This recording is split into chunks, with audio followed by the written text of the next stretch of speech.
So do you do less with a horse the closer to the race? You might do less, but you might go faster. Each horse is different. You might not go as far, but you might go faster to get them on their toes, depending on their legs and their attitude and how they eat.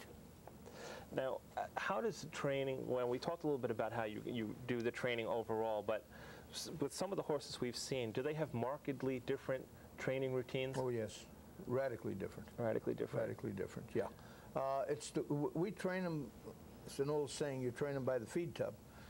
If you're training them conventionally and they're not eating, and you think you're training them conventionally, you're really not. So you have to back up and train them a little less. Some horses won't eat well unless they're trained hard.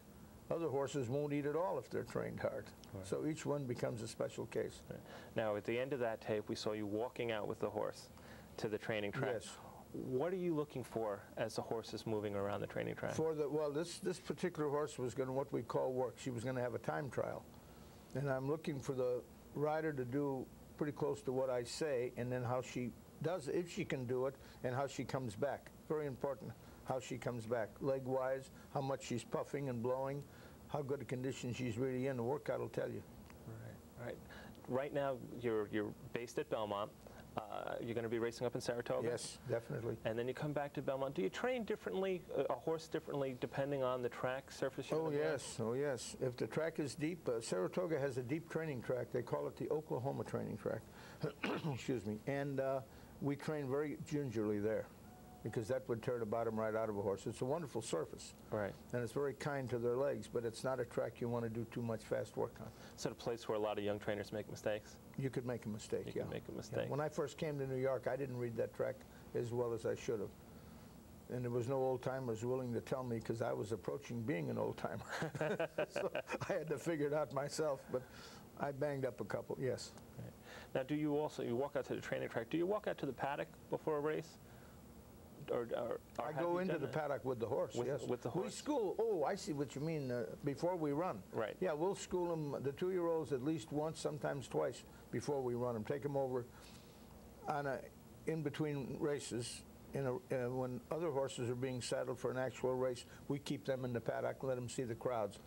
But that doesn't work much, because you take them back to the barn and nothing's happened. They enjoyed the walk. It's after the first race, when somebody's been sitting up there tapping them with a little whip and they've heard the crowd noises and the bang of the starting gate, you might want to take them back after that before you run them the second time.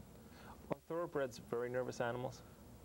We make them nervous sometimes. A thoroughbred's the most wonderful animal in the world, and it's really up to us to try to keep them from being nervous. They tend to get worked up, and our job is to quiet them down. All right. Now, you school the horse, you do everything you can before a race to get them ready. When they go out onto the track and the gate opens, the horses are out on the track, can you, as a trainer, read a race? Can you kind of tell what's going on with the horse as the race is? Yeah. Does it, obviously... The longer you do it, the better you do it. Okay. Yeah, the better you read it. It's not always a successful read, but you can read it, yes. So once the horse comes back, what are some of the biggest lessons you've learned as the horse comes off the track? After the race? After a race. Well, it's during the race that you start to get a clue that he's competitive, especially a young horse. He's either competitive at that particular level of class that you're running him at, that he wants to be closer to a fast pace or back off the pace, or he doesn't like the dirt. You're picking up a lot of things. Then we have advantages of the reruns. Right. We go and we watch the rerun, and they also let us go down and punch up the rerun if we want to see it 2 or 3 times. And we do that, and we learn a lot from that. And then we'll talk to the jockey sometimes. Now, a horse comes off maybe if a horse finishes in the middle of the pack. Right. Can a trainer actually come back and make a horse a better horse? No. You can't make a horse do anything. They have their natural ability. All right. And our job is to allow them to develop without interfering with their natural ability. So what we can do is, if we see that they didn't care for the surface, not run them back on that type of surface. If we see they were a little too close to the pace, we can ask the jockey the next time to take them back a little bit and let them finish stronger. So many things we can do to help them, but we can't make them do anything. Okay. Do you work with the same jockeys on a regular basis? No. They change? I have 1 or 2 that I use more than others, but I think jockeys are athletes. And when athletes are good and everything is breaking right, that's the time to use them, if you have the right horses. Right. If your horses are good enough, you get the leading rider or the first 3 or 4 leading riders. I think it gives you a little edge because they're doing everything right. Their timing is sharp. They're focused. If they get into a slump, and I'm in a slump and they're in a slump, it's a long slump. Right. So you have to kind of work around that. Right.